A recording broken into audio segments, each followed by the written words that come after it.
the Phee Network's debut of Phee Sportsball with Sir Isaac the Guru. How you doing, Guru? Doing fantastic. Man, you look good. It's good to see you. That's how I know you're lying right off the bat. Oh, we're my goodness. We're going to start off with dishonesty, but I appreciate it. Hey, I've known Isaac for quite some time. He is quite an athlete, is a big, strong young man, but can run like a deer and can play anything from pickleball to basketball. He's a hunter. He's a fisherman. But you know what he loves most? He loves sports, don't you, Isaac? That is 100% accurate.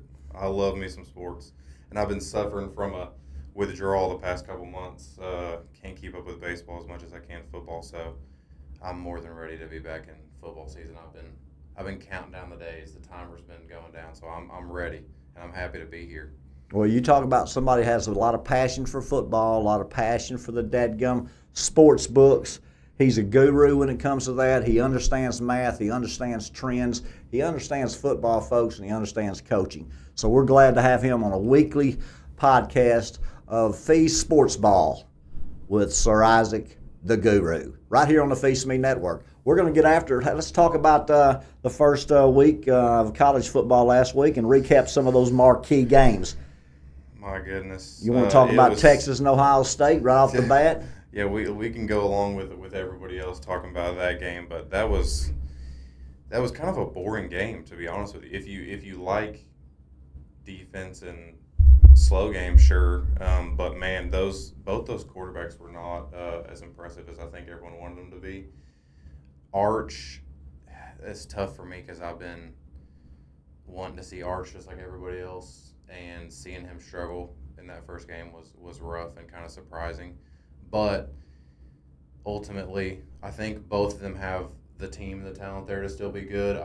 It's going to be exciting to see how he develops through the year, to see if Texas can have a shot.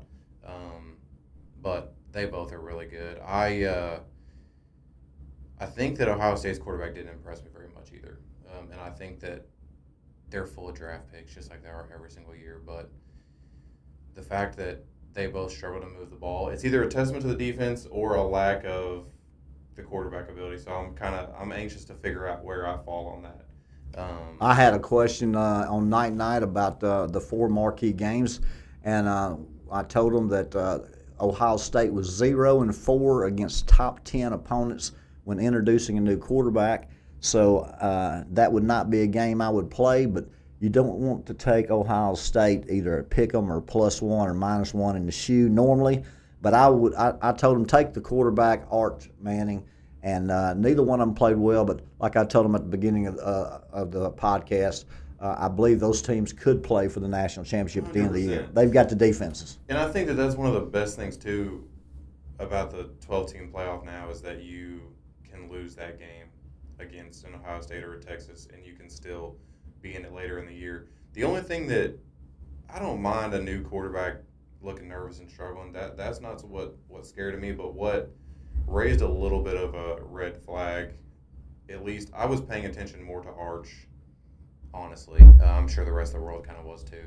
But the one thing that scared me a little bit was there was just a lot of open throws that were not hard throws. The accuracy wasn't there, was it? No, and that's one of those things that, like they even say in the NFL, they'll go get these big athletes that they hope that they can teach them to be accurate and throw, and it's super rare. It's one of the reasons like Josh Allen was such a crazy, development, because in college that was the big, red flag for him. Yeah. But most of the time, at least from, in my limited amount of knowledge, especially about quarterback play, but it feels like when a guy's accurate, he makes a lot of those easy throws. Like, even if you're scared or nervous first big game, that was the one thing. There was a couple, like, crossing routes that he overthrew a guy by, and it wasn't close. I mean, we're talking the same complaints I have about Taylor Green watching Arkansas, I was noticing when Arch Manning was throwing the football, and that shouldn't be the case. It's all about his stride when he starts overthrowing them on a consistent basis. I hope they get those things worked out. The young man's got so much expectations around him because of his uncles and his grandfather. His father was a good football player too. He just broke his neck, so 100%. He was a pretty good football. He wasn't going to play quarterback. He played wide receiver, but he still was a very good athlete. So I'm pulling for him, but both those teams will be there in the end. They'll be a part of those 12 team playoff. I agree. And we'll see. They'll be totally different teams by the end of the year. That Ohio State quarterback, especially after some games under his belt, I have a feeling that he'll play better the second time also.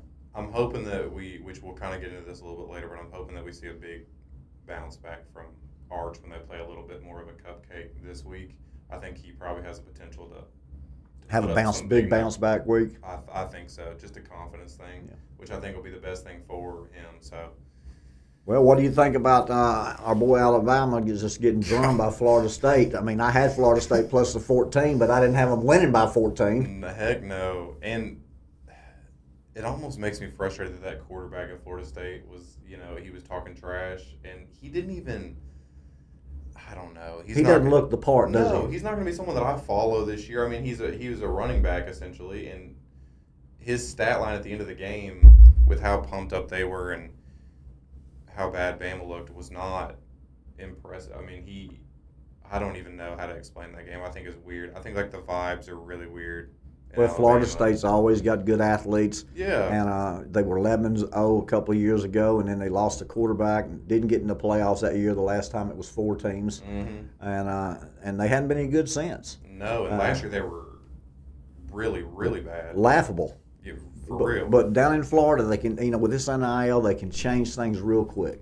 They can get the right players in. If they have a winning culture, if they mesh, if they like each other, they can turn it around real quick with this NIL. But they can also bring a bunch of folks in there that with a losing culture that don't get along, and an 8-4 team end up 3-9. That coach will be gone. So there's the arena you're playing in with the NIL.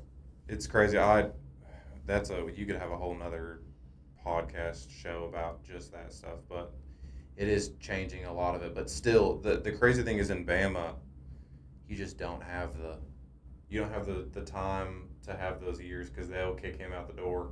And I think he's a good coach. I think he's a winner, but they're not going to have the same success as Saban. No one. No, and that's a tough. I was just about to say, it's a tough bar to compare those two. But the stat that's been floating around this week was Nick Saban was whatever in 4 in those non-conference games in his entire career, and they've already lost 4 without him. And that, again, it's crazy bar. Not fair to stack him up against Nick Saban, who's the best college football coach of all time.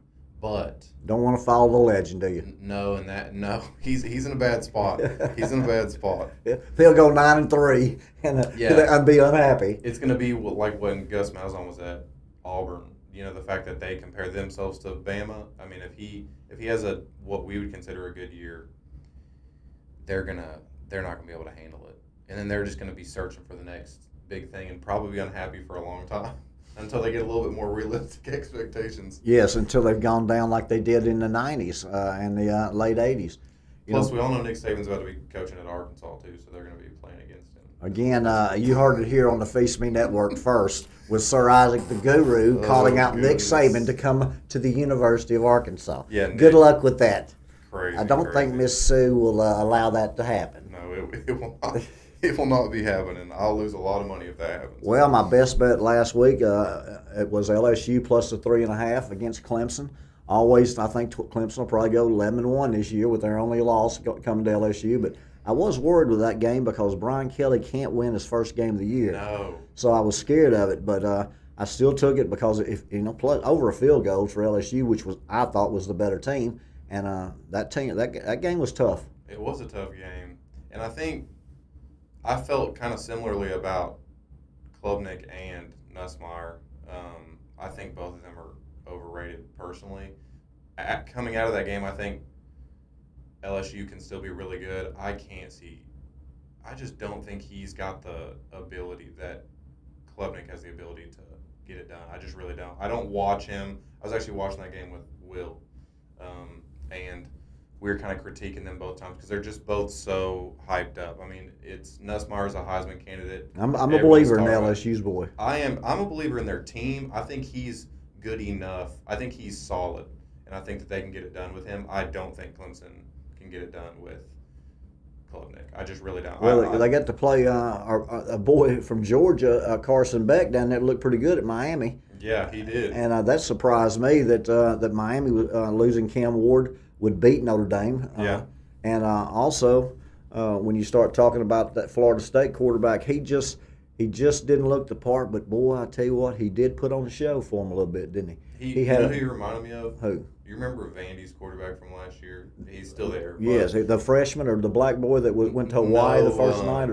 Oh my goodness, I'm gonna blank on his name. But no, the kid that kind of came on in the second half of the year and won the big games, and he was just talking trash, and maybe not the best quarterback in the world, but just energy and exciting. That's kind of what I felt when I was watching that Florida State quarterback.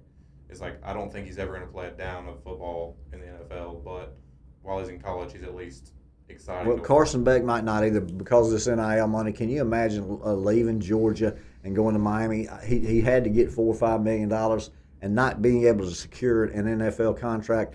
That's a smart thing to do for a young man. It is smart. Plus, I'm trying to stay out of all the social media stuff, but apparently he had a bunch of extra drama going on in Georgia too. So it was probably a win-win for him. Get out of all the stuff he was dealing with and then go make a bunch of money. But he might. I mean, he can play. I think he can play in the NFL. Brock Purdy. Or a poor man's Joe Montana. No, that's giving him too much credit. Brock Purdy's probably that's probably a good comparison, but I don't know. That's part of the fun about getting back into it is there's a lot of things I just want to keep up with and see how my feelings change. I'm gonna be stubborn about the Clemson quarterback until he proves me wrong, because I feel like Clemson's been trying to find the next Deshaun Watson for the last 5 or 6 years. You know, they've had guys that they were like hyping up, and it just none of them. That DJ, I could try to say his last name, but good luck. He was one that they tried to make him into this big thing, and when he played at Clemson, he just didn't look the part. And then Klubnik now, they've just been talking about how he's elite, and this is going to be a big year. And that first game was just not impressive at all. I didn't like the tradition of Clemson getting on a bus on their dressing rooms and driving around to the other end of the stadium to get off and to touch the rock. I'd never seen that before and didn't know it happened. I didn't even hear about that. It's a tradition that Clemson comes out of their locker rooms, gets on 6 buses, drives the length of the stadium. That's it. On the outside, one side, length of the stadium, gets out on the other end zone, and then runs down a ramp and touches that rock. And so they thought, people were going nuts as they were showing on the big screen that the bus was coming around the building, and that was just building the electricity and stuff, building the electricity. I thought, I've watched 200 Clemson football games, and I've never seen that before in my life. I don't think I have too. You're making me feel not very smart now because I didn't even know that. Well, you're join the club. I'm 60, brother. So, you're the guru, but I'm an old man. So, let's go on to this week's games. We've got the first matchup in the history at the University of Arkansas versus Arkansas State in Little Rock. It's finally happening. It's happened a couple of times in other sports, but never in football. And now the Razorbacks finally go ahead and keep the money in the state. Are they going to get an easy W, or is this one of those things that Pittman's fired the next day if he loses? He probably should be if he loses, but I don't even want to entertain that. I don't even want to. We shouldn't be playing the game. I'm frustrated that we're playing the game. I think it's a lose-lose. My daddy would have said that. He said it for 50 years. It's a team from any other state. You're always going to play games every year that you should win the football game. I mean, you play 3 of them every year. You got to win. Exactly. But why in the world? In no way does it benefit the University of Arkansas. That's my opinion. I think if you win by 50, no one is slightly impressed. Everyone's going to say, "Yeah, you should." Alabama A&M last week. Yeah, no one's going to be sitting here going, "Oh my goodness, we beat Arkansas State." So there's no. We benefit. shut them up, didn't we? There's no benefit of a big win. I think that there's zero benefit of it. But my goodness gracious, if you lose that game, wake up, a little Susie, wake up. the sky is falling and everyone will. I mean, we're all about to be buying Arkansas State sweatshirts. And folks in the state of Arkansas that are in the weeds that have been pulling against the Razorbacks for years, they will come out in droves. Oh, they're ready. They've already pre-ordered their Arkansas State gear. They're ready. Droves. But if Arkansas beats them like they did Alabama A&M last week, 52-7. Everybody will say, well, go on back to Jonesboro and have a good day. Yeah, I mean, no one's going to be. Woo pig suey. I have way more stress about that game than I should about any low-level preseason game. I mean, it's terrifying to me. I think it's so silly. Even Sam Pittman, I'm pretty sure I listened to him in a interview the other day where he said, he made a comment like, when you schedule stuff in advance, you schedule it so far 5 in years. advance, and he said that when he was presented with the option to play them, in his brain, he was just like, yeah, sure, great. But then he even admitted he did it in a trying to be, politically correct way.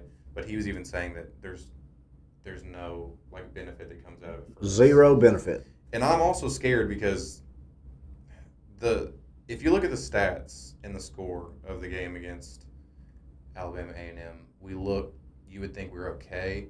I think offensively we're okay. But I don't know how we only gave up a touchdown defensively.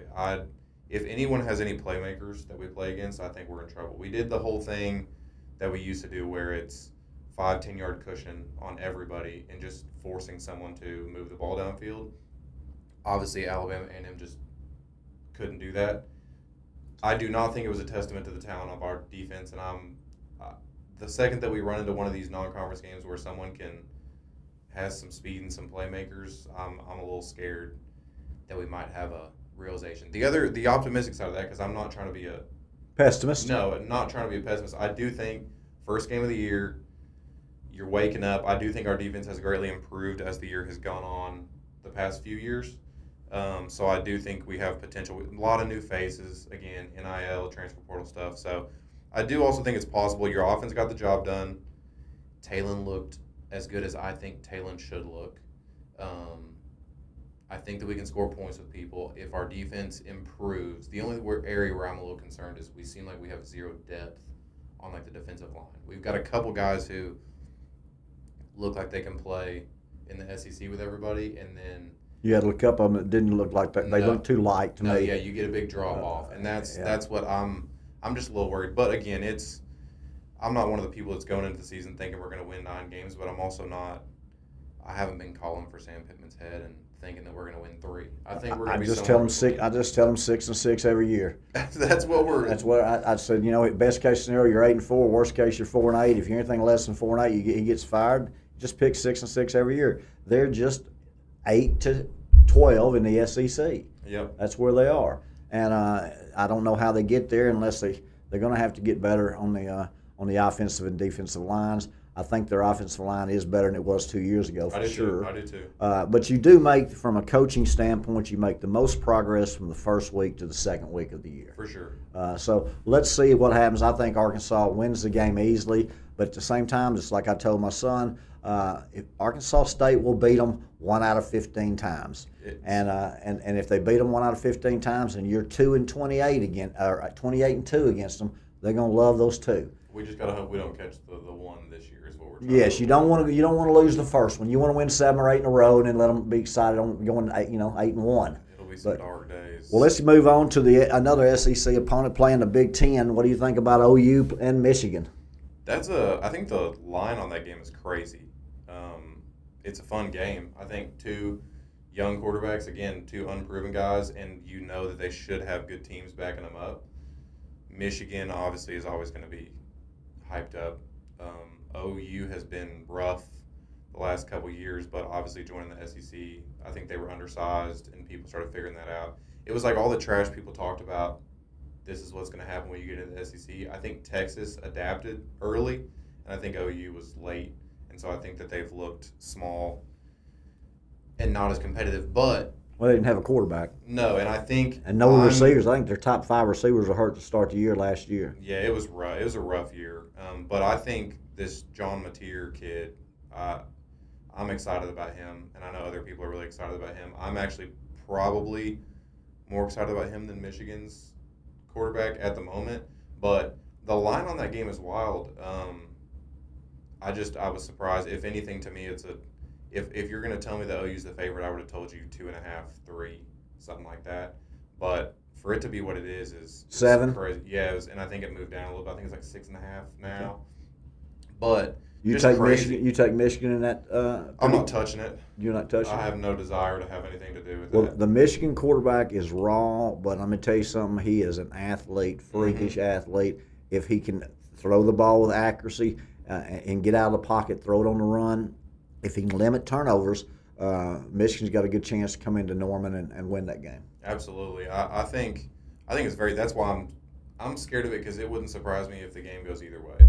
Well, that's the kind to watch, isn't it? Don't Absolutely, you and love those? that's why I'm just going to take a step back and enjoy it as a fan, and kind of learn from this game to judge how I view the remainder of the season for both those teams. Because I think, like I said, I just want no part of this. Well, it's a bunch of sorry games this week. You've got It about is 3 rough. or 4 of them, but they always do that to you. Weeks Yeah. 2 and 3 normally are really the worst. They front end load you on the first week. Then they give you 2 weeks of bad stuff, and then about that 3rd and 4th week of September, those games start really mattering, start kicking in.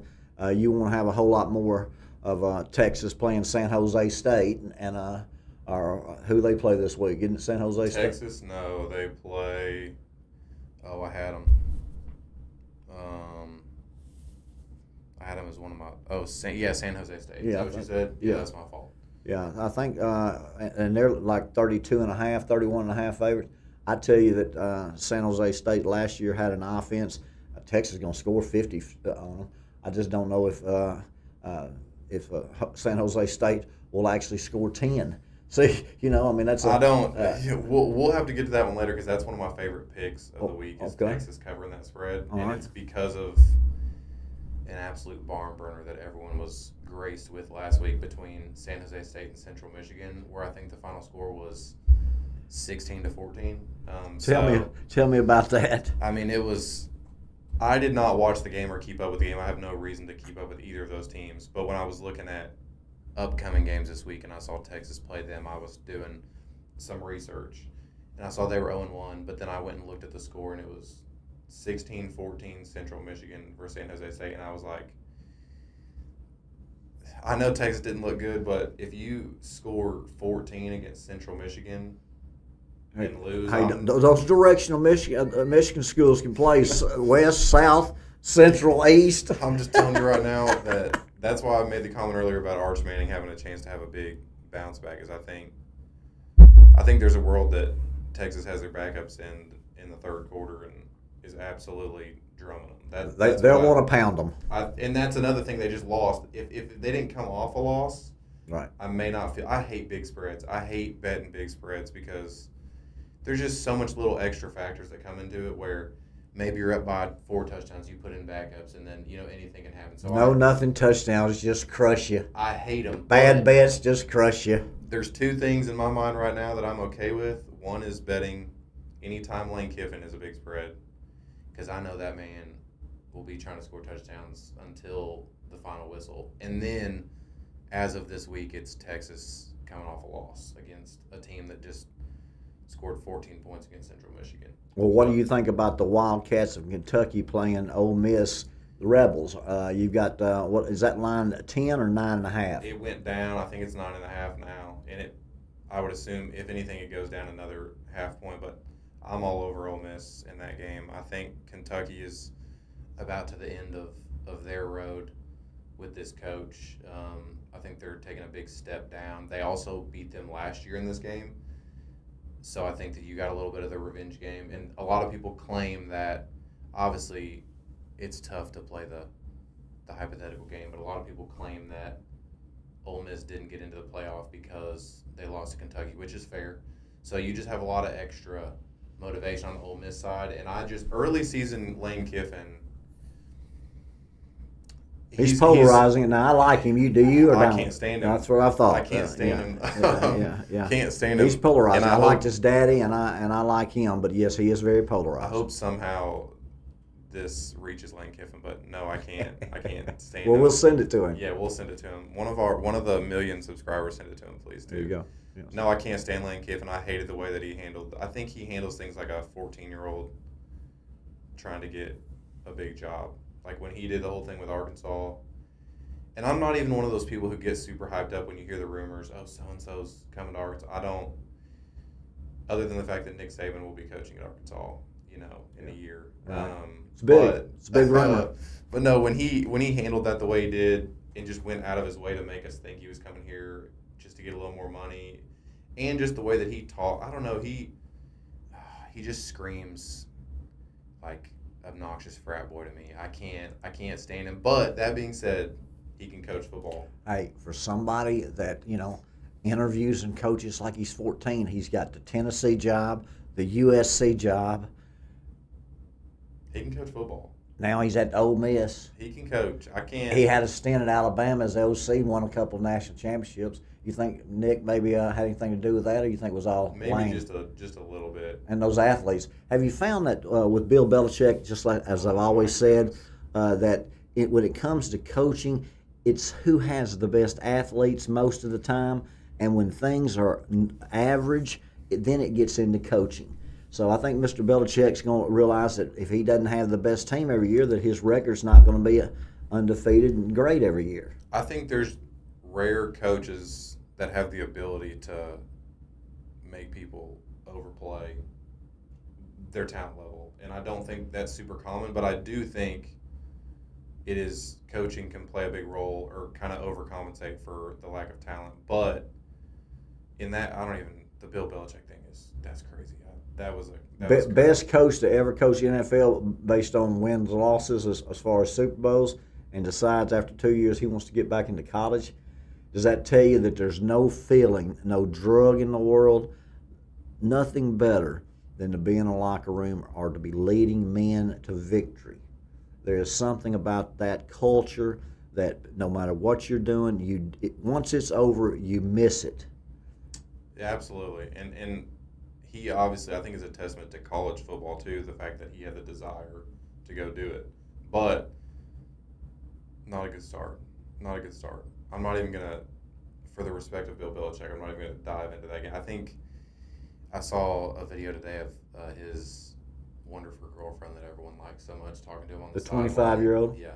Talking to him on the sideline. I think it was during the game or maybe right before, and someone made a comment about that they were like, I'm just going to stop looking into this. This is just it's just all over the place. It's crazy. It's crazy. And they went down the field and scored first drive, and then social media went nuts. Oh, their offense is elite. They're about to. So did Alabama A&M. Man. And they just got crushed. Slaughtered. So bad. I mean, laughably bad. It was really, really, really bad. Well, now, how about the Arizona State Sun Devils last year really had a good run in the football playoffs. They returned their quarterback, lose their running back. They opened with Mississippi State, and I believe that line's 6.5. What do you think about that? I love Mississippi State, and I think Arizona State's overrated in general, but I'm going to make the mistake of riding with the SEC in that one. Last week, that it made me look very good, by the way, because the SEC started slow. We did start slow, and also we learned from last year too that I think the transfer portal stuff is just not helping the SEC because all your second stringers, get millions to go start for exactly. Georgia and Alabama used to be elite because coaching and athletes obviously, but I just remember one year where. This is such a crazy specific memory, but I remember a year where Alabama was on their third string safety, and that safety that came in was a freshman named Minkah Fitzpatrick. And he did all right with the Steelers. It's just that's what used to be a thing, and now they're all leaving. I mean, they're all going to wherever they're going to go play. And same thing in high school. These boys that they don't if they don't want to sit on the bench as a sophomore, they can go start with the other team across 100%. Town as a sophomore. Instead of I have a loyalty to my school, and I'm going to start my junior year, but I'm not going to start my sophomore year because there's a senior starting my sophomore year. They just now go right on over and start as a sophomore, and that kind of just thins out all of of the best teams' depth. Yeah, it is, and the reason I'm rocking with Mississippi State in that game because I think Mississippi State was really bad last year, and I'm pretty sure they played Arizona State last year early in the season and lost by a touchdown, and that was like a disaster year for Mississippi State. Obviously, Arizona State got better, ended up being in the playoff and Picked looking really last in the Big 12 and end up first. I just think I don't think Arizona State's bad. Part of me just feels like they caught a little bit of lightning in a bottle last year for whatever reason it was. They obviously had some talent, but it was just like I hear people use the phrase like team of destiny feel, where it just feels like nothing can go. So here that against line in March Madness with basketball. Yes, and that's the feeling I got from Arizona State last year. I didn't watch them play football and think, wow, they just look better than everyone. I think it was just a crazy year for them. And I don't think they'll be bad. I mean, I think they'll finish in the top 25, but You think Arizona State will, not Mississippi State? No, Mississippi State won't. Okay. But I think Mississippi State has the chance to go in and beat them. Honestly, I love them to cover, but I think they've got a chance to go in and beat them this weekend. You heard it right here on the Feast Me Network. Feast Sportsball with Sir Isaac the Guru predicts that Mississippi State, the lowly Bulldogs from Starkville, will go all the way to Tempe, Arizona, and cover the 6.5 or win the game outright. Yeah, it's crazy. I know. It's crazy. I don't remember picking Mississippi State to win anything, to be completely honest. Not anything since baseball back in the 70s and 80s. Yeah, well, and those were some good years for me. But we're going to move to professional football. But before we do, give your college football picks of the week for our audience. This is Sir Isaac's, the Guru's college football picks for this week. I'll go through them pretty quick, but I love Texas. Right now they're at 36.5. I love Texas to cover for San Jose State. Mainly, I think it's a perfect combo of San Jose State looked embarrassing, and Texas I think is going to be looking for revenge. I got Pitt minus 21.5 versus Central Michigan. Another product of the barn burner that I referenced between San Jose State and Central Michigan. I think they both looked really bad. He's underestimating Central Michigan, folks. I'm here to tell you those folks can play. We'll find out. We'll find out this week. But I think Pitt's got a couple. They actually, when I was looking at like my favorite players of the year, their running back who kind of doubles as a kick returner or specialist guy, he's electric. I think they've got some players that are actually pretty solid. I don't think they'll mean anything in the grand scheme of college football this year, but I think that they're good enough to blow out Central Michigan. Then I've got Ole Miss minus 9.5 at Kentucky.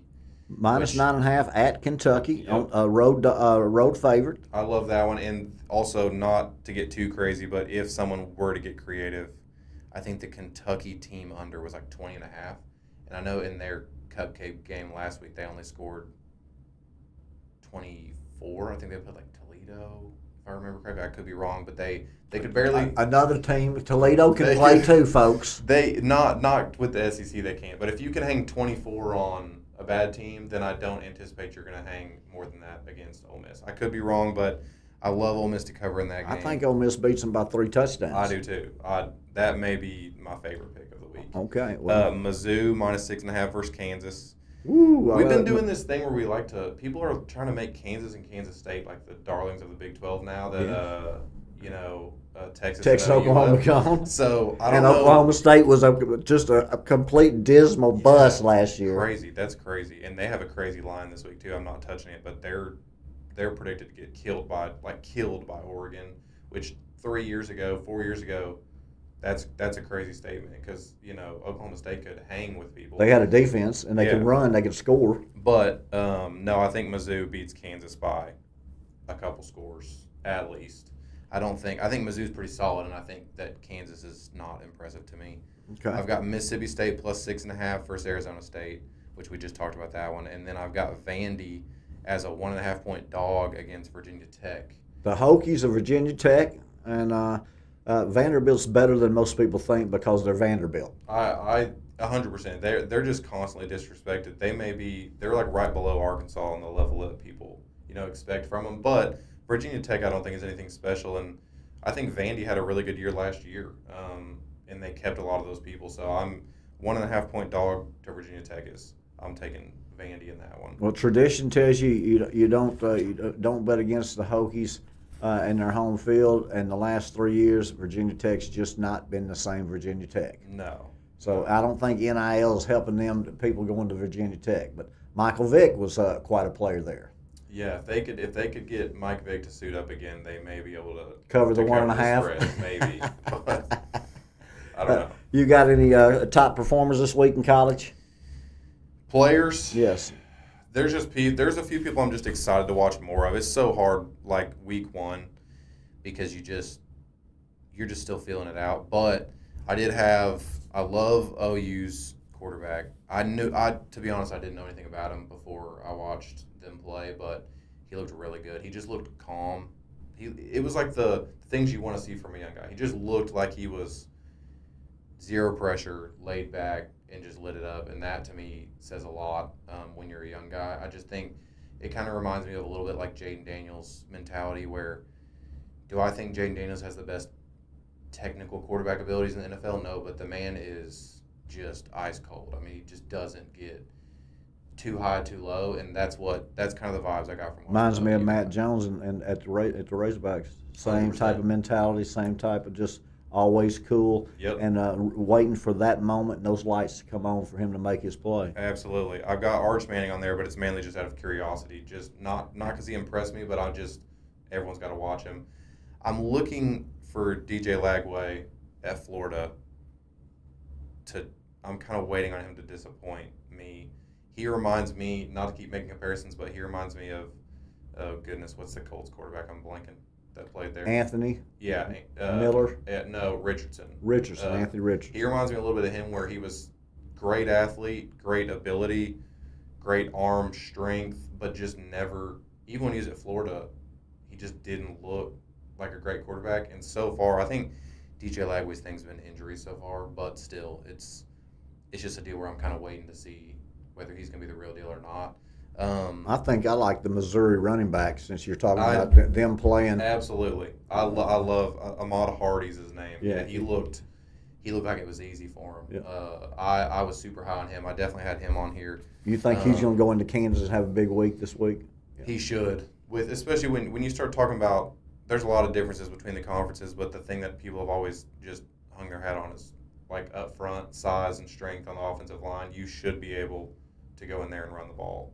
I mean, on Kansas, it shouldn't be a problem. And especially when he's looked that good, I'm excited about him. I think he's good. Louisville has a guy, first of all, great name, too. I actually can't think of a name I like more, but they have a running back named Isaac Brown. Isaac Brown, huh? Yeah. So you already know that he's a problem. Sir Isaac, like Sir Isaac. But he's electric, too. My favorite scientist was Sir Isaac Newton, so I've always called Isaac around my kids Sir Isaac.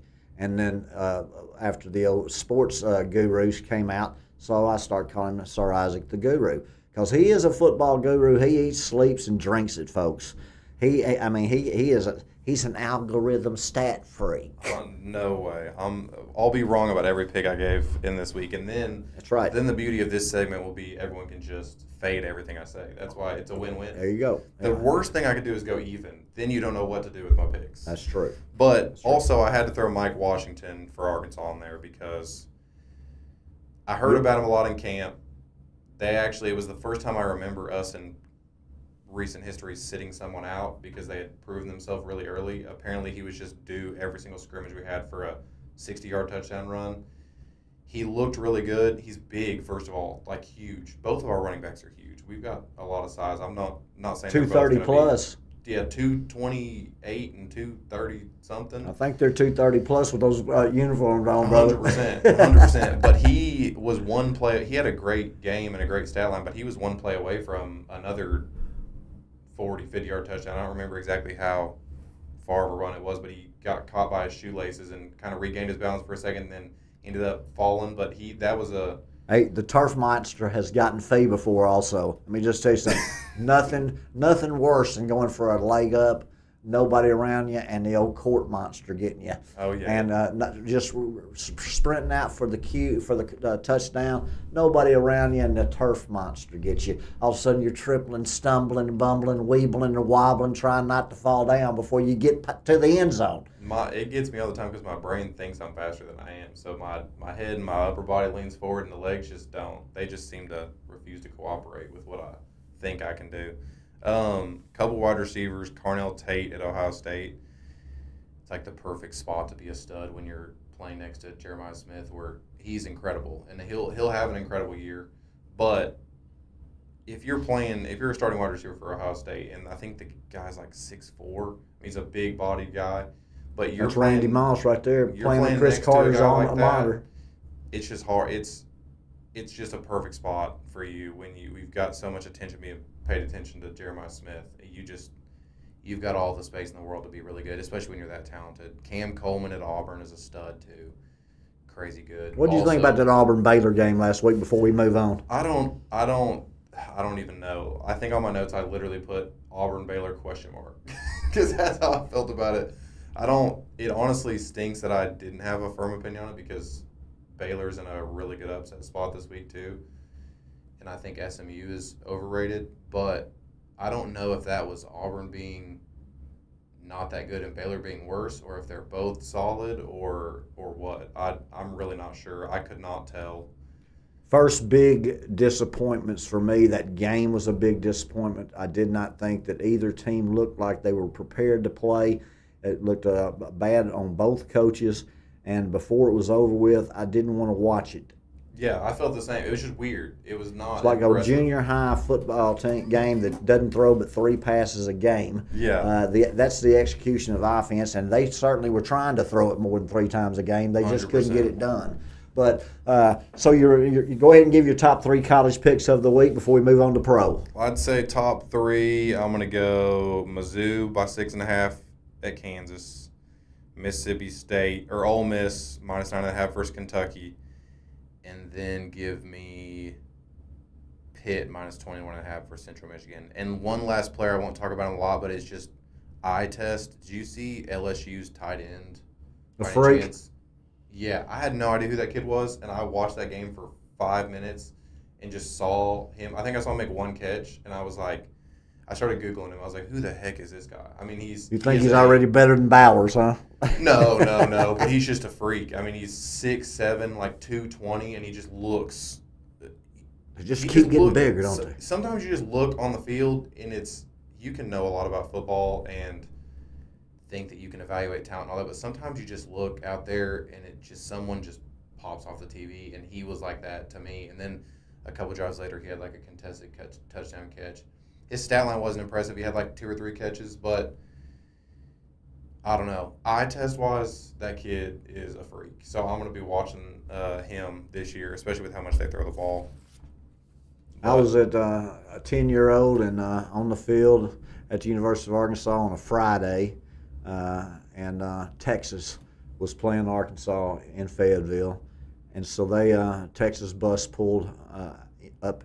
And all the Texas players walked onto the field, and every one of them had the same gray athletic sweatpants on and gray sweatshirts on with just the hook 'em horns, symbol that's on their helmets on their shirt.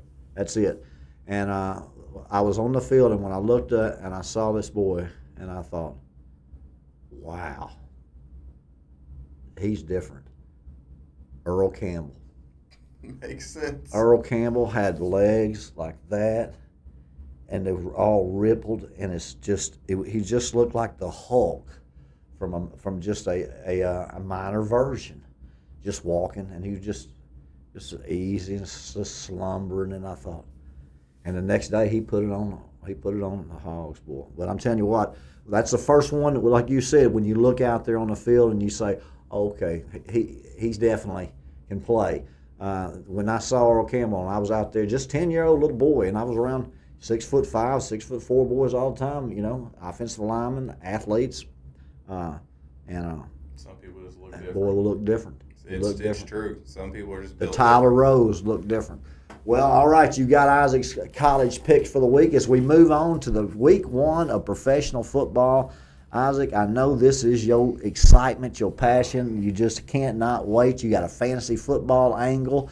You and my kids have had a great time with that for several years. I'm an addict. And you just have a passion for it. I love people that have a passion for sports and football.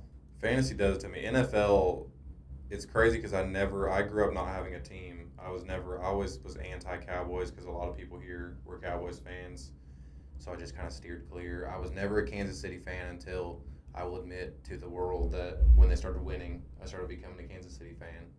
Not ashamed of it, but I still will claim. People ask you all the time. It's one of the most popular questions is who's your team in the NFL, and I still will say, and forever it's been this way. But I don't. Most of the time, I tell people I don't really have a team. I just have been a fantasy football guy, and so I just root for players. But I love it. I could watch every single NFL game. I don't care if it's the Panthers versus the Saints. I don't care who it is. I can watch it. I'm so excited. The fact that I'm doing a show by the time the first game starts this week that's a testament to how much I was wanting to do this with you, because I normally would shut out the world and say, y'all leave me alone. I'm watching the game. Before the Dallas Cowboys and Philadelphia Eagles kick off here in about 15 minutes, tell the world here what you think about that ball game. Honestly, that's one that I didn't touch or give any picks for.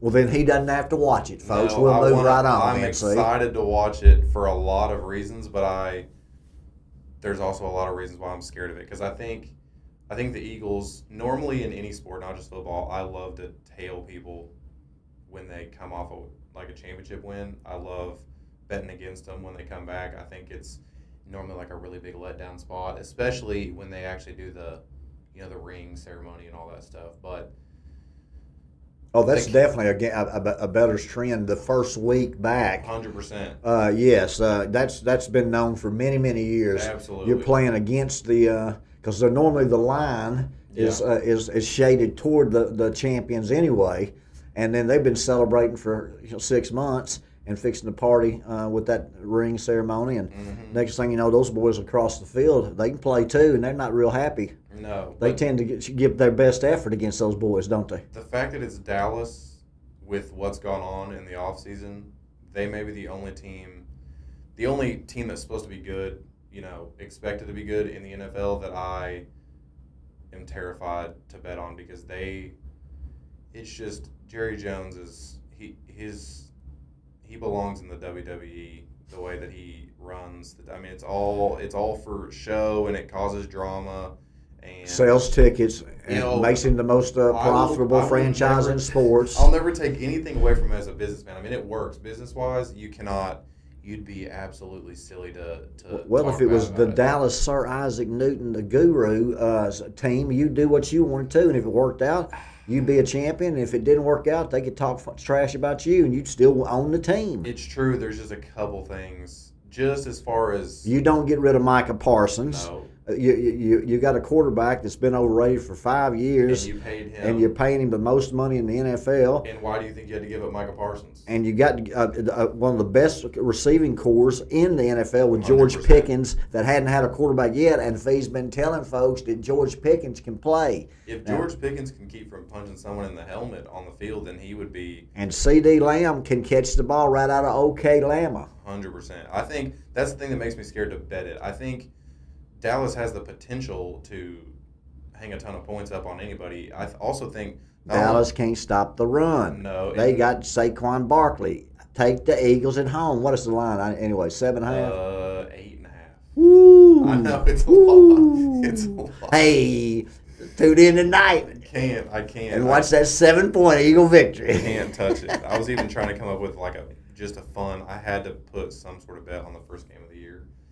And I sat there for 20 minutes staring at it and just being like, what in the heck? I slid down the spread super far and bet the Eagles. I slid down the over-under and bet the over. I was just making stuff up, just trying to come up with something I could believe in. But I don't believe in anything. I think their receivers have the chance to be maybe the best 1-2 punch, other than, ironically enough, the Eagles have an insane 1-2 punch. But just the way that they play different, CeeDee Lamb is incredible in all of the short and intermediate routes. He's could be the best in the league. I'm not going to say that because there's a couple other guys that are elite at that too. But he's the Steve Smith of today for sure. And then after the catch too. Everything underneath and in the middle of the field, he's insane at. George Pickens, talent-wise, may be the best jump ball catcher in the NFL, and he doesn't get the respect for it yet either, like you said. So the fact that you've now created a spot where they have to respect the deep ball, and Dak can actually throw the deep ball as much as people like to talk about Dak. Dak He can throw. play. He's allowed to throw 4 touchdowns a day, Yeah, but he's when the just lights not. come on in postseason, I don't want him playing for me. And he's not worth the contract. Well, But that's debatable if any of them are worth that kind of money. It's what the market will bear, and his contract ended last. That's crazy. So that's what happens when you mess with little crazies. They get paid. Yeah, it is. I Even don't the even bad know. ones get paid. Hey, you can go 3-9, and get fired as a college football coach, and Get paid to get sit on 10 the million, beach. get 30 million. Jimbo Fisher's not really struggling. I wish I had the brain that I have now and could rewind time to when I was in school and teachers would ask, "What do you want to be when you grow up?" I think I would have said a fired college football coach. I mean, There you go. either an backup NFL kicker or fired. They're college they're not football any coach. backup kickers. They just get Oh, them off they're- the waiver they- wire that week. they How make about the money. third string quarterback? I don't know. You still have a chance. Backup kicker, you get to play ping pong and make a couple $100,000. But no, I don't know. I'm excited to watch the rest of that game, but I didn't want to touch it as far as gambling goes. Well, you got to go then. You go ahead. You said you like the Eagles, but let's go to the Friday night game with Kansas City playing in Brazil against the Chargers. And you know Jim Harbaugh is 5-0 in opening games as an NFL coach. So what do you think about that? That's another one that wasn't one of my favorites, but it's such a cop-out answer, but it's another one I could just see going either way. The Chiefs, you put the Chiefs in the spot now that you actually give them reason to be motivated, which has been hard for them to create that the last few years, but they're coming off a loss where they did not look very good in the Super Bowl. Eagles also looked amazing, but coming off a loss, and then all of a sudden we're doing that thing again where I don't know what it is. I don't know if people just try to not like him because of all the media attention and everything, but somehow we're not talking about Patrick Mahomes as if he is one of the top 3 quarterbacks in the league, and that is just, it blows my mind. And I could see them going in and using all the ammo that they have to look incredible. I think they've got more offensive pieces or more developed offensive pieces this year than they did last year. Their offensive line should be the same, if not better. And Patrick Mahomes he's incredible at football. I don't know.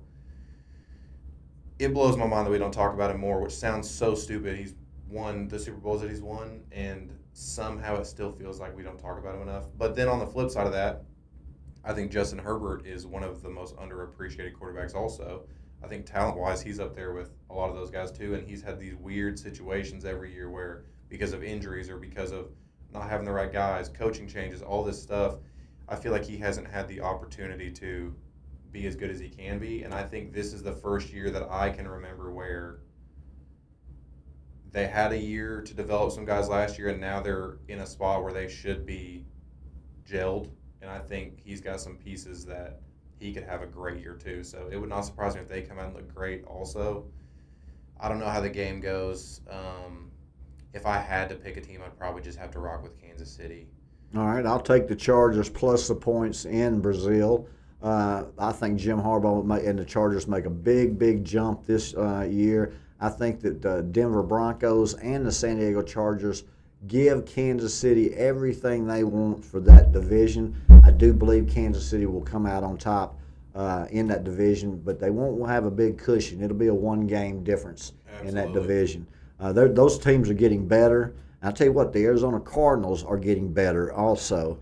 They've got a good receiving core. Their offensive and defensive lines are good. Kyler Murray can look like a top 5 quarterback one week and look like he needs to play baseball the next. I'm so happy you said that because that's my one thing with the Cardinals. That's my only – well, their defense has been rough, but offensively, that's the only thing that holds me back from loving the Cardinals is he looks like he can't decide whether he wants to play football. Like you said, I mean, some weeks he is a top 5 quarterback in the league, and he looks electric. He can run, he can throw. And then other weeks he just looks like he genuinely doesn't want to be there. I mean, he looks like a mini Lamar Jackson about 50% of the time, and he looks like a mini Phee the other 50%. So I think that may be discrediting you, to be honest with you. well, and I appreciate the opportunity in my prime. I'd have probably given Kyler a 5-yard head start in the 40. Who knows? It's bad. It's hard to root for him just because of that. But no, he's electric, and they've got the Marvin Harrison transformation is crazy.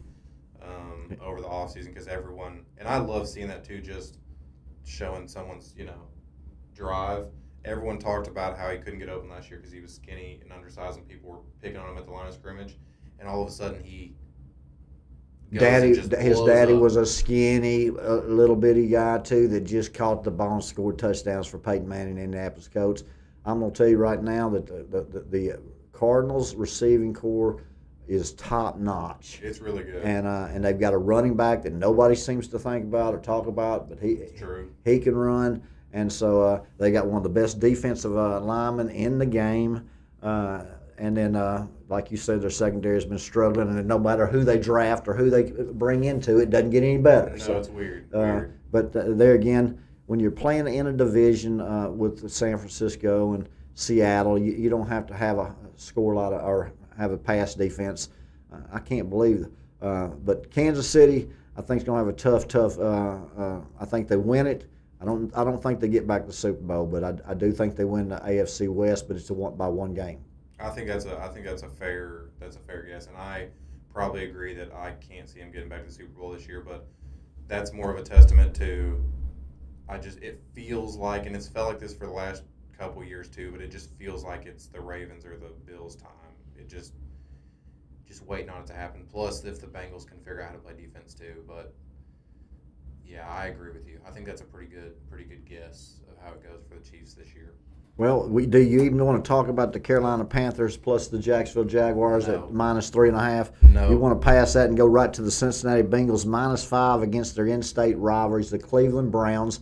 The Browns decided to start Flacco at quarterback. Mistake, in my opinion, but that's okay. That's all right. We're going to hear from Sir Isaac tonight. First of all, that was beautiful what you did there, but I love the Bengals in that game. I know it's the famous Joe Burrow versus the Browns, and he struggled versus them, but I think that the storyline of them getting off to super slow starts in the year I think they're going to kind of overcome that this year and have a big first game. I think the Browns are going to be a struggle.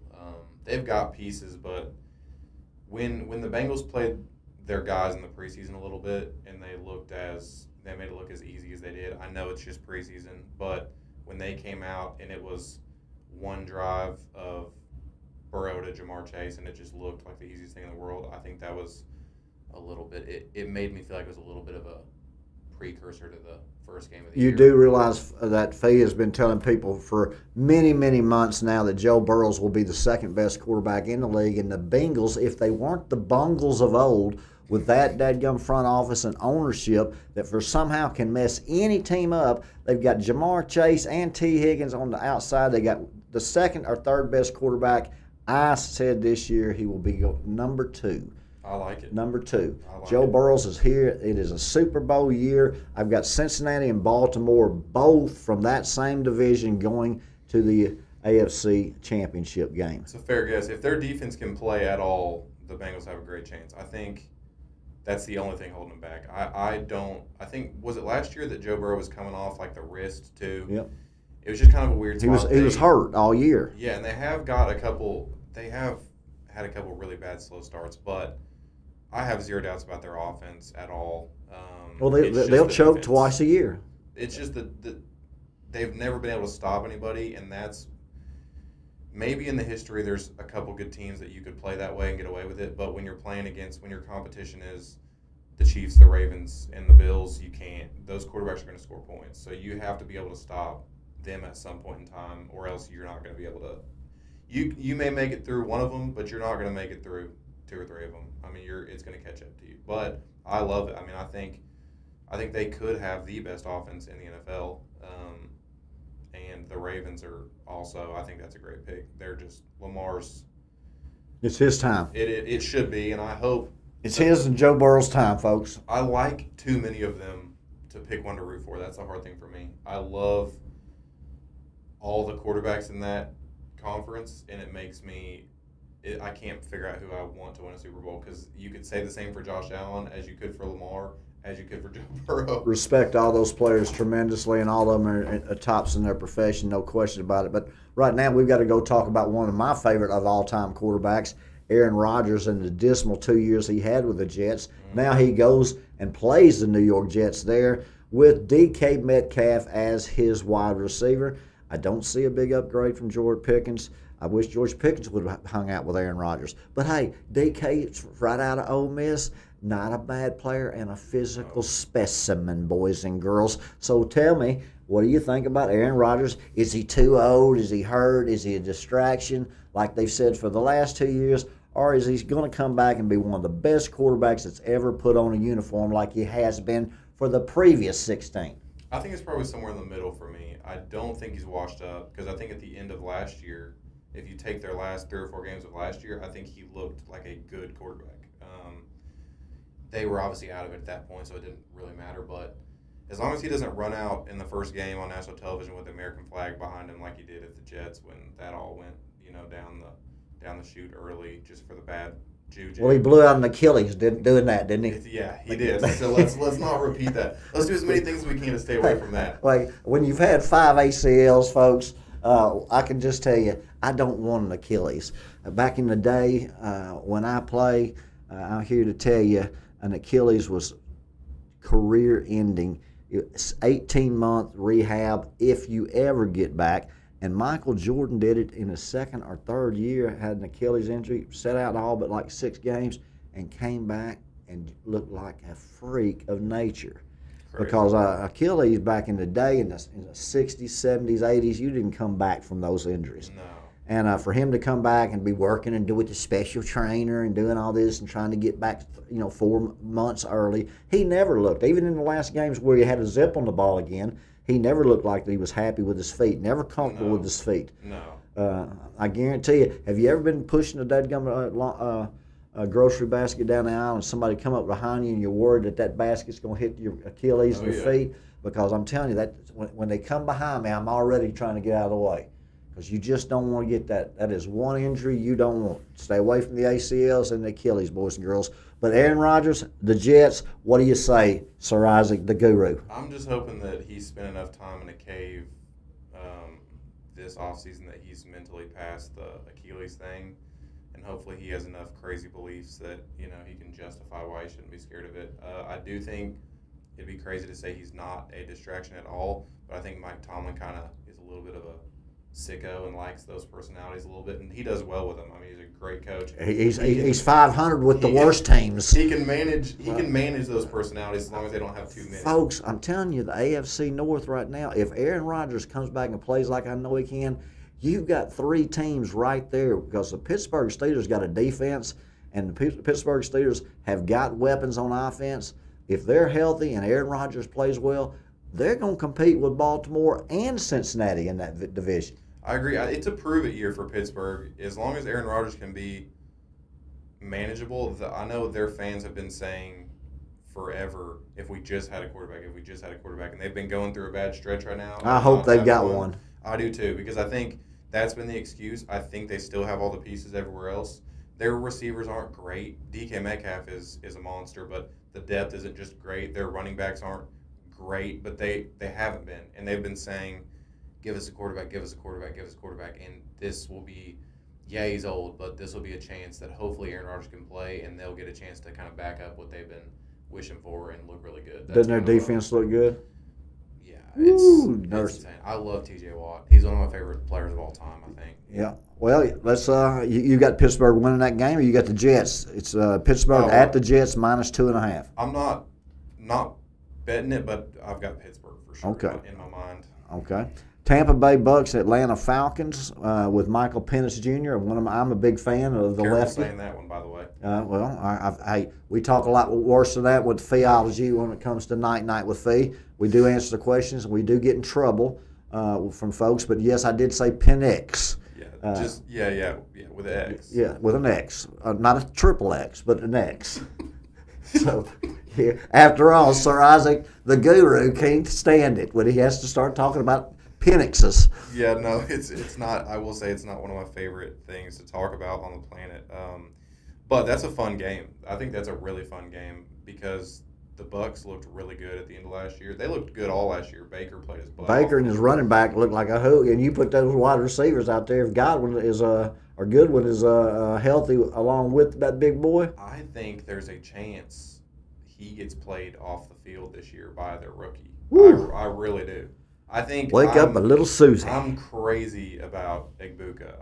I am too. I like think him. that with the situation, if Chris Godwin was healthy right now, I think it'd be different. I think you'd be picking up, like, especially in fantasy, you'd be picking up Egbuka for like a long term. Maybe an injury happens because Mike Evans is older. Chris Godwin gets hurt a decent amount, so you're hoping for like a maybe later in the year. Because of the injury to Chris Godwin right now, I'm almost wondering if they're going to run into a moment where Egbuka looks like a world beater, and how do you take snaps away from him when Chris Godwin comes back? That's what I'm. What about you play them all? That you do, and they just paid Chris Godwin too. But man, everything coming out of camp, they interviewed Baker. They did not prompt it at all earlier in the offseason when they were going through camp, and they asked him just what are you excited about the whole season, and the only thing he talked about the entire time was the rookie wide receiver. He couldn't shut up about him. I think they giving him confidence. Yeah, it said more. But he's a game. I mean, I'm gonna tell you something. Him and the Travis Hunter boy at Jacksonville, I think he'll be more of a better defender. But I'm going to tell you that the Ohio State wide receiver now, it's tough to beat him. I'm excited about him, but then just the Falcons are fun too. Drake London had a great year last year. He's one of my favorite fantasy guys this year. Michael Penix with 1X. He's got a great arm. He's like older, obviously a lot of experience in college, but he looked good in his moments last year too. Yeah. I think those are two really fun teams. I'm excited about that game just for the new faces and seeing how they're gonna look on the year, because there's a lot of pieces that are gonna be fun to watch in that game. One of my favorite things about Michael Penix, of course, he's left-handed, but he had 2 ACL surgeries, one on each knee, and he still put on a show when he went from Indiana to Washington. I'm a big fan of his. I'm pulling for him, and of course the Atlanta Falcons, for some reason, how they lose the Super Bowl to Tom Brady, and since then they've just been just a real disappointment for anybody that likes those uniforms, because the uniforms are cool. I agree. The uniforms are. I mean, they're easy to root for. I'm a fashioned cat. 100%. And they're easy to, but like you can't root for them if they can't beat the Panthers. No. So Jiminy Cricket. Well, let's go to the next one there. We got the Las Vegas Raiders against the New England Patriots. Patriots -2.5. I didn't pick this one either as one of my picks, but I would hope the Patriots can get that game done. Although Geno Smith is just a scrappy little sucker at quarterback, and I just can't. I think the Patriots are going to have a big improvement this year, and I just can't see the You think Raiders. Geno Smith will make a difference with the Raiders? No, he's just good enough that I think they may beat some teams they shouldn't in the year. He can throw for 353 one week and 123 the next. 100%. And he's good enough to get it done in some games, but I just can't imagine the Raiders being better. Although the Patriots are not very good, you still expect them to win by a field goal at home. Yeah, and you don't play that game because you don't like to play two sorry teams. No. How about the Giants playing at Washington -5 with Jaden Daniels? That's a shocking line, I think, but it almost scares me that Vegas is up to some shenanigans. But that's surely Washington in my brain wins by a touchdown. There's no reason that it should be a good game. I try to root for Justin Fields forever. I still don't wish bad on him, but he just doesn't look like he's now approaching that window that is he will either succeed, and people will say he moved around twice, had different coaching, finally found a home and matured. He's got all the physical tools in the world. Or they'll start saying, well, he's been here 5 years, he is what he is. And I'm scared that that's what he's going to run into. And Washington did not get worse.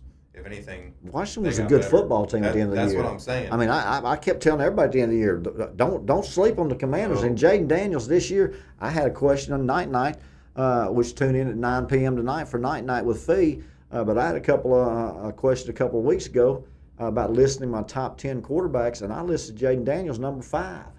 I don't think it's crazy. I told them they would think I was crazy. In my list, that's high, but what can you can't say anything bad about him. He played for his first year in the league. He played his absolute tail off, and he looked Him like and C.J. Stroud are making it rough for Caleb Williams to be able to play because Caleb Williams is a good quarterback and going to be a phenomenal pro quarterback, and he wasn't. He was talked about like he was a flop, No, and he made the Bears better. I think that game shouldn't be close. I think Washington. I think Deebo Samuel's being a little underappreciated at the moment too. I don't think he's washed up. I know he's a little older, but I think San Francisco had like a kind of a crazy year last year with some injuries and stuff like that. He was banged up, but I just think when you have a quarterback that can run like that and move like that, it just makes everyone's life so much easier when he throws the ball. And I think that they're going to be really good again. I know they have a super tough schedule. They're going to be one of those teams that probably has to win 11, 12 games and then make a big run. I don't think they're going to go off and have the best regular season ever, but in that game, there should be that shouldn't be one that people are worried about. And that'll be the game that they lose now that that's out there, but that shouldn't be a close game. I'm going to tell you, one of my best plays of the week would be the Skins minus the 6. Yeah. So that would be a definite play. But again, Canceled. We're canceled already. Yeah, we're canceling already. But no, I'm still handicapped, but I do not play because after all, I've got other things to do during the day. So we're going to rock and roll here. We got a couple more quick picks before we get into our fantasy football. Arizona minus 6 against the New Orleans Saints. Who you got? It's another weird line because Arizona should win by more than that. The Saints are supposed to be the laughingstock of the NFL this year. I think they've almost even accepted that. And they're playing for a quarterback next year is what it already feels like. But the Cardinals should go in there or should go into that game and win by a couple scores. It wouldn't surprise me if it was 31-3 Arizona, and then the next week Arizona get beat 31-3 to somebody else. But that's what worries me about them. Kyler wants to play football, like we already said. If Kyler shows up to that game and just decides he doesn't want to play football, they'll mess around and get beat by the Saints. Because Alvin Kamara's 52 years old and he'll catch 12 passes. And they'll march down the field and score a couple touchdowns. And if Kyler decides he doesn't want to play, then I just don't. There's just the range of outcomes for them is just so crazy. But they should have no problem in that game either. I didn't touch that with my picks, but how about Miami and minus or plus the 1 against Indianapolis? Did you touch that? No, absolutely not. I didn't think so. Who you got a winner there before we move on? Let's go Miami, only because Tua is I think 4 or 5-0 in his starts to his season. But I mean, if they touch his helmet, then he's out for 4 weeks. And what about Cam Ward with the debut starting for Indianapolis? With the Titans, you mean? I'm sorry, the Titans. Who the coach got? They're starting Daniel Jones. Okay, I like Daniel Jones at New York Giants. Nobody else did. Phee did. Of course, they all thought he was a bust. I'm saying, well, if he wasn't running for his life, if he could set his feet, he might get an opportunity to actually get some confidence and momentum in reading the defenses. But when you never are able to get comfortable in the pocket, especially young in your career, and in New York, then you're antsy, and then if you make a couple of mistakes, then you're antsy. I mean, you just got to get the reps in with someone who's not trying to crush you by the time you say hut. I agree. And I don't think he's a slouch by any means. I think he's good enough to get it done. And I think the atmosphere around Miami is really bad right now with all the Tyreek Hill stuff. They've had some injuries too. It just feels not good. Completely opposite of last year when it was the year before they had looked good. The vibe was there for Miami last year, and they disappointed greatly. Yep. And their coach went from looking like a nerd algorithm football coach to I want to be Mr. Playboy on South Beach, and I think they're going to get worse this year. That's it feels not good. I'm not going to pick Miami in any game. I don't think unless they just blow my mind. But I will say they have one of their backup running backs is one of my favorite rookies that's kind of being a little bit slept on. But as a team, I'm not with Miami this year. I think it feels just nasty. It just doesn't feel good. And I think Indianapolis will be better than people think a little bit too. So did not touch that game. Terrified of that game. All right. Part of it. Well, what games did you touch? Because you've got San Francisco minus 2.5 against Seattle, the Titans plus 8 against the Denver Broncos, Houston plus 3 against the Rams, and then Detroit plus the 2 against Green Bay. A lot of people's picks, Guru, are about Green Bay this year.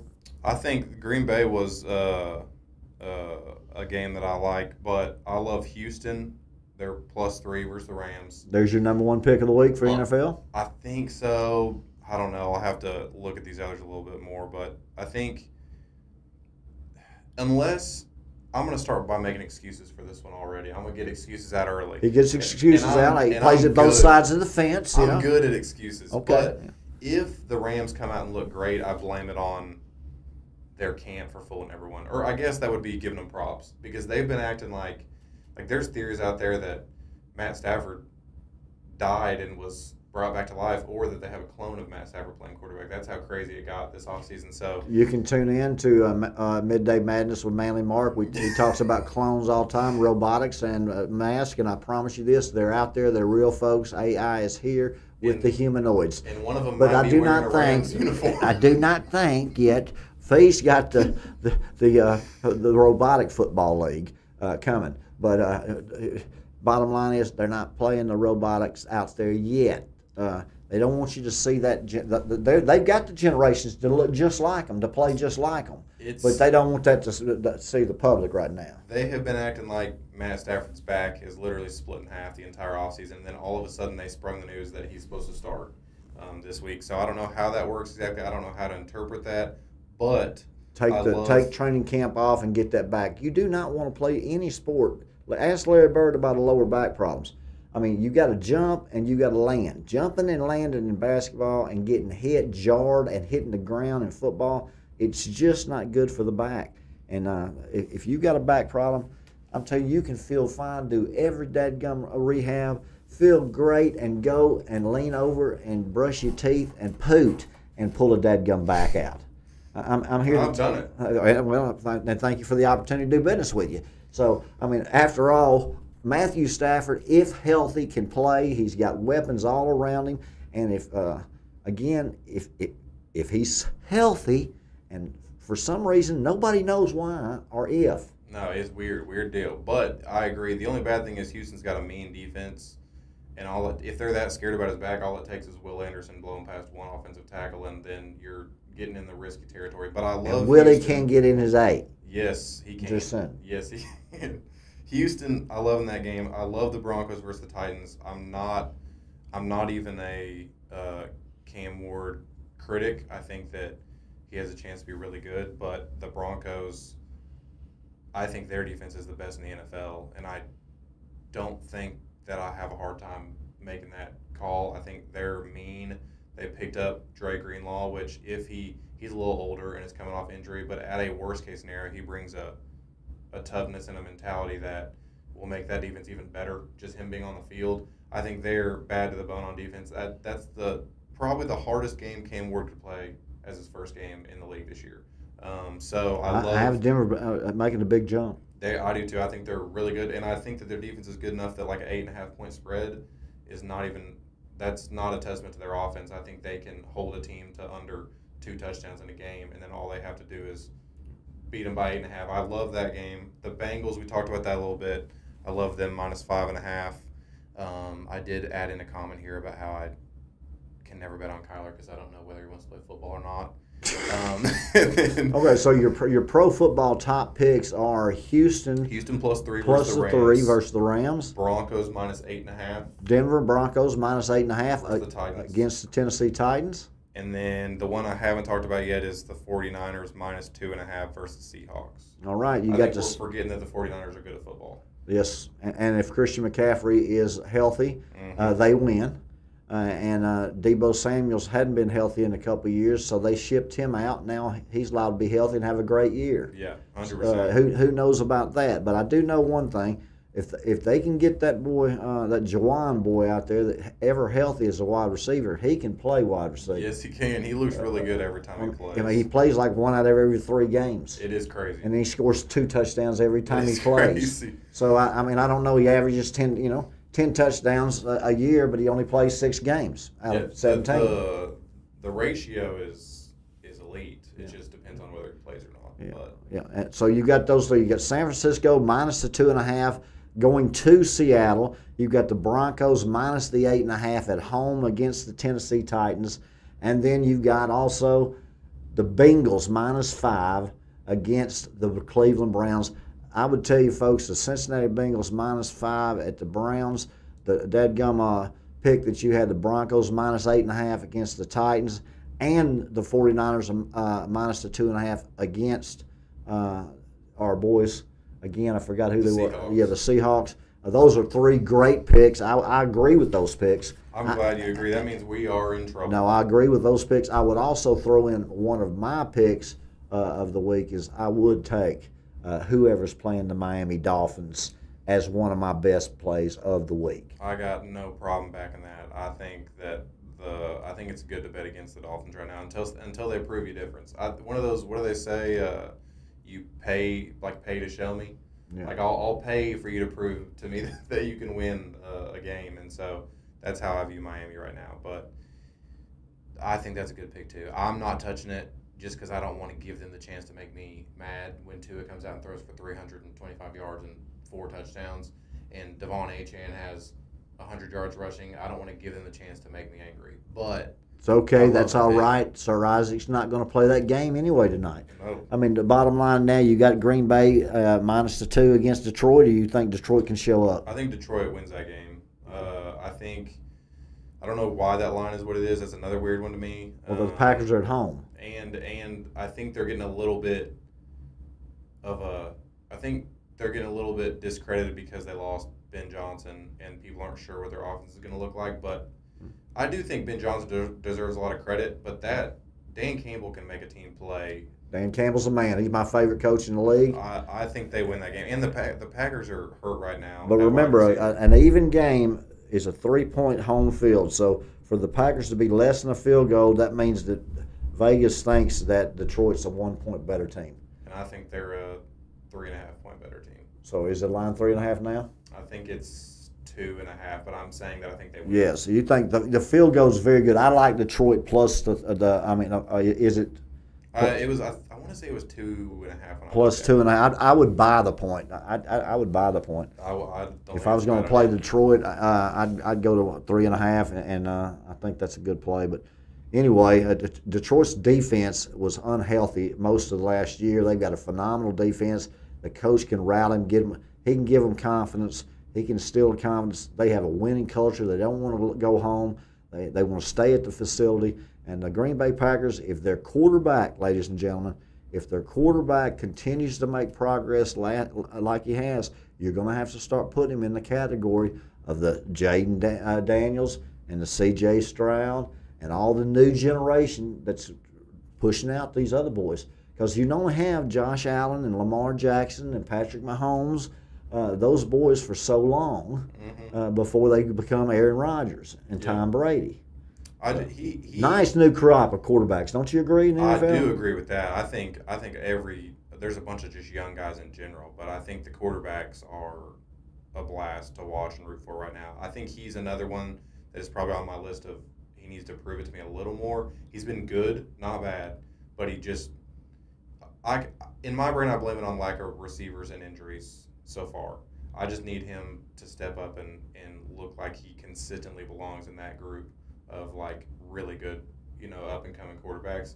But that's a tough game against Detroit, and I think Detroit is another team that by no means got worse. And I think that last year they, like you said, they were super banged up in the end of the season, but the Packers are just banged up enough on offense right now that I'm going to go with Detroit in that game. But I like both the teams. Well, I've got Detroit and Philadelphia as my final 2 in the NFC. Along with Baltimore and Cincy in my final 2 in the AFC. We'll see how that goes. Let's move right on to our fantasy football since you've got Sir Isaac the Guru's picks for his top picks in college and his top picks in pro. Now we will talk about the fantasy football draft that we just completed. And Isaac, again, tell me, who do you think the top overall pick should have been for anybody and everybody? Jamar Chase. Jamar Chase. Well, I don't think in my brain there was no other option this year.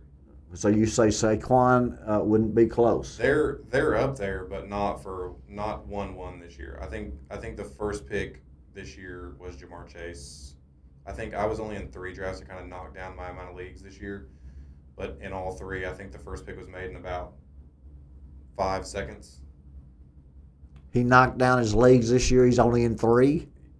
Yeah, we can't we can't even get. I know your opinion on that, but just like making multiple brackets. Jiminy Crick. I mean, who makes multiple brackets?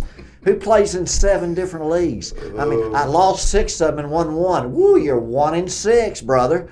Hey, you should be proud of me. I'm working more towards only your 1. stance. I will not get to 1, but I did 5 last year, and here's how I chose to view it in my mind. When it got to Tuesday, waiver day, and my brain was going, ugh, rather than excited for the week, that's how I knew I was in too many. You should get to the next week and be excited to set all your lineups and pick up players. That was not the case when I was in 5 leagues. So I knocked it down a little bit. Plus, they're expensive too.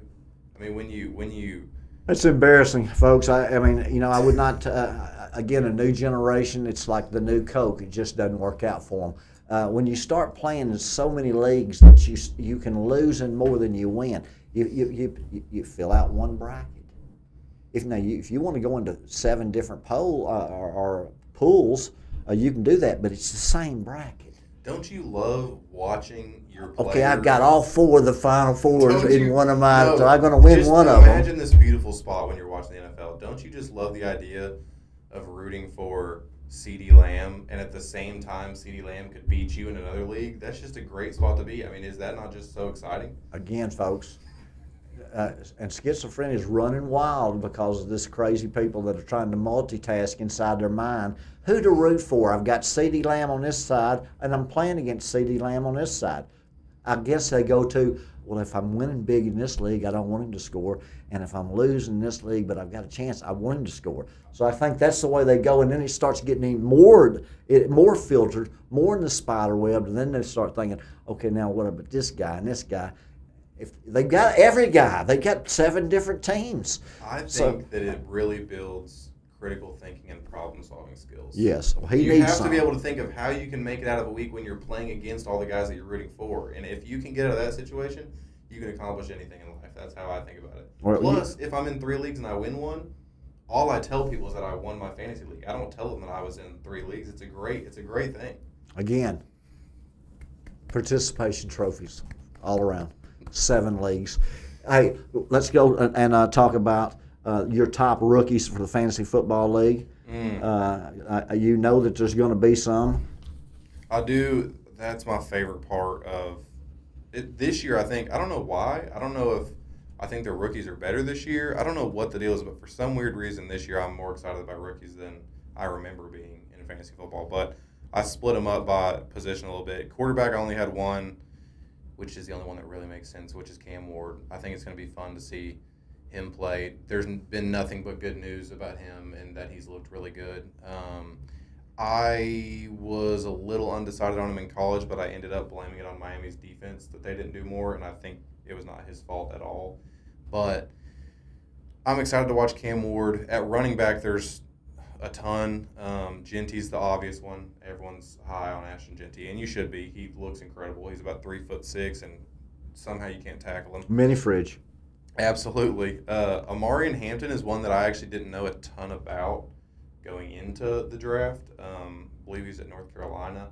I didn't watch. Led the country in rushing last year, but nobody paying attention to him. Yeah, and I think that doesn't make me go in either direction, but it's been fun to learn about him.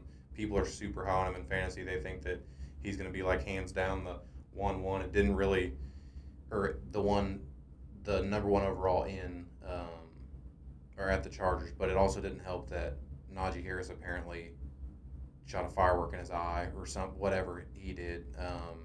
But everyone thinks he's going to be really good. That's going to be fun to watch. The one I'm most excited about, and I tried to go out of my way to draft him in every single league I was in, is Travion Henderson. He is in a kind of a complicated spot as far as depth chart goes. Ramondre Stevenson loves to fumble the football, and I think Vrabel is one of those people who he doesn't like turnovers. No, he will not tolerate that. But at the moment, I think they listed Ramondre as their starter.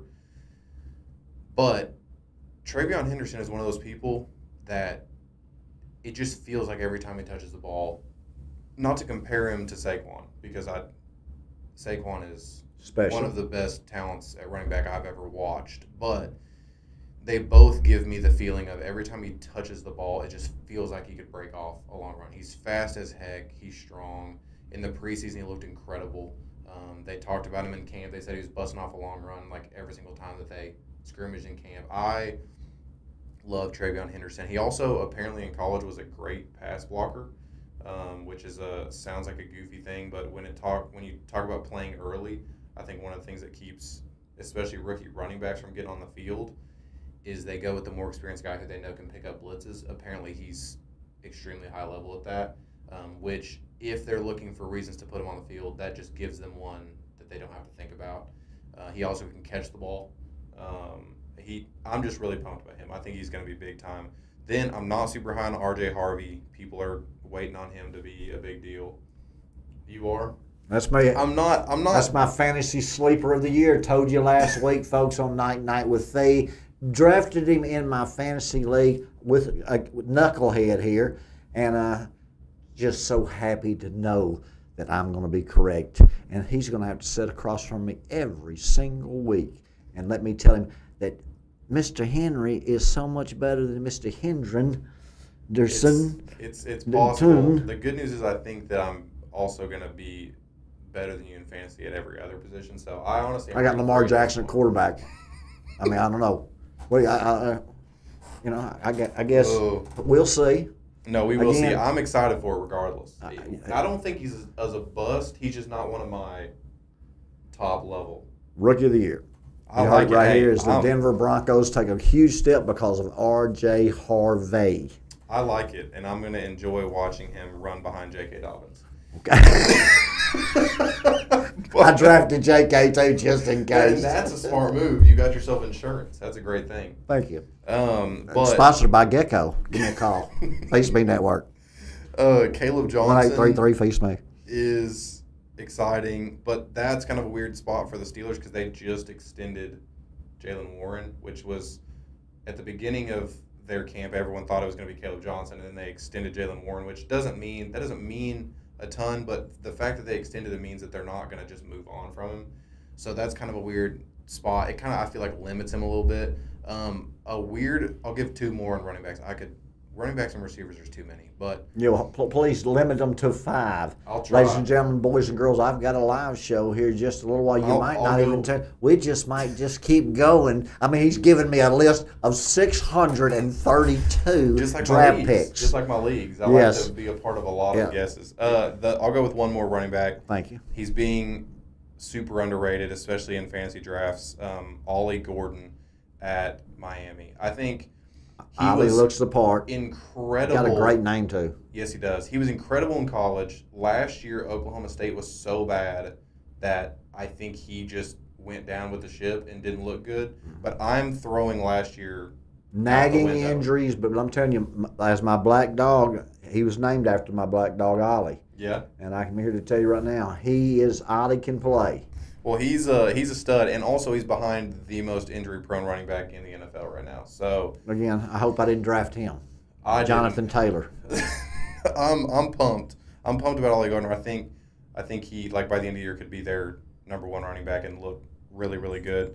Some wide receivers, I'll limit it to 5. I'm going to start with Emeka Egbuka. I think he's my favorite rookie wide receiver this year. We already talked about him. So Ted McMillan at the Panthers. Looks got a shot to play, doesn't he? A lot, and I think he's going to be probably their target leader as a rookie. I think he looks like a monster. He looks like Julio Jones build, big, tall, long, like not super skinny. He just looks incredible. Matthew Golden at the Packers, especially early since they're injured, he has a chance to. Man, they draft wide receivers real well there. They have been the last couple years, and then just to give some attention to Arkansas, I got to go with Isaac TeSlaa too. Yeah, he caught 3 passes at Arkansas, so good job there. Yeah, and I'm starting to think that that's a terrifying thought for our current team, and not a bad look at him, because he got into the NFL and he's just been looking like a monster. That's my point. Yeah, it's a bad look for us and bad look for Taylor. That's my point. If you don't, like you said earlier, when you look out on the field, if you can't find them, you don't have any of them. 100%. And that boy doesn't go out there in training camp and do what he's doing with his speed and then be disappearing up there at the university. So I don't know. He got nagging injuries. Could have been in the doghouse, nickel and diamond, and two-line lineman. I have no idea. But the boy looks like he can really play and had a great high school career. He looks amazing, and also that's a team that is a really good team that has room for other wide receivers. Situational plays. 100%. He's in a great spot. The only tight end I'll give is I'm a huge Tyler Warren believer. I also try to draft him in every single league. I don't think he's Brock Bowers level, but he is an insane athlete, great hands, good after the catch. They used him a lot of different ways, I think, in college, where he would take snaps for like quarterback sneaks and stuff.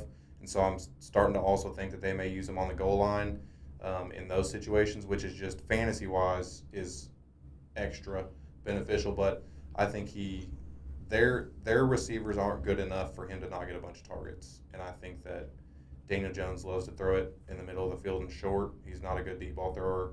I think Tyler Warren has a chance to be a top 3 tight end in all the NFL this year. One of the best athletes to ever come out of college at a tight end position. I think he played quarterback in high school. Yeah. He's played every sport, and he played a whole lot of positions in college. He's a stud. So he is a stud puppy, and the Bowers boys got a whole lot of pressure on him. If he scores 10 touchdowns a year and is in the top 3 in the league, they're gonna say it's a disappointment. Mm-hmm. I mean, you got this is the league of freak athletes, folks. The NFL is a league of freak athletes in the tight end position. They're all 6'7". They can all run 4.4, 4.5, 4.6. Those boys are 230 to 260.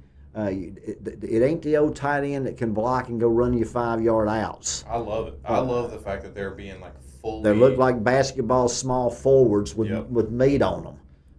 So like LeBron James could play out there at tight end and could probably make All-Pro. And probably act hurt every time he got tackled too. Would flop. Yeah, 100%. You are a LeBron James freaky deaky fan. I'm the furthest thing from that. He doesn't want to be the least bit controversial, but I'll tell you, he does not really approve of LeBron James's play. I do not at all. Well, last words, Sir Isaac. Give me a rundown of your fantasy football highlights, best picks of the year, best picks of the week, best players as we close this up for our first show. Let's see. I think some of the obvious ones that is going to be a league winner in fantasy is if Christian McCaffrey's healthy, which that's been the case for the last 3 or 4 years of his career, maybe longer than that. Totally agree. If he doesn't get hurt, he can literally put you in the playoffs almost by himself. He's always hurt. Yes, and that's the scary thing. You thing. understand that I have seen him play at Carolina and play for 5 games like the best best running back you ever seen, and then miss 3 games, and then play like the best running back you've ever seen for 3 games, and then miss 4 games. It's crazy. And then he goes to San Francisco in a trade, and I tell my son, if he can stay healthy, he'll let them win a Super Bowl. I'm pumped for him just to see. I hope for his sake he stays healthy. I'm pumped for Jahmyr Gibbs in Detroit. I think Bijan is the most physically diversely talented running back in the league right now.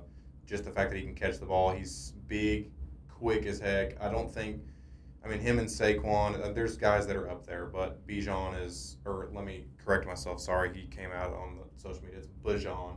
Bijan. We've all been saying that wrong. Bijan, Mustard, and Phee, I have to tell you, he ain't done it yet. He's got all of the dadgum credentials, speed, power, cutting ability, vision, but he just hadn't done it consistently yet for you to put him in the same category as about 3 of them boys.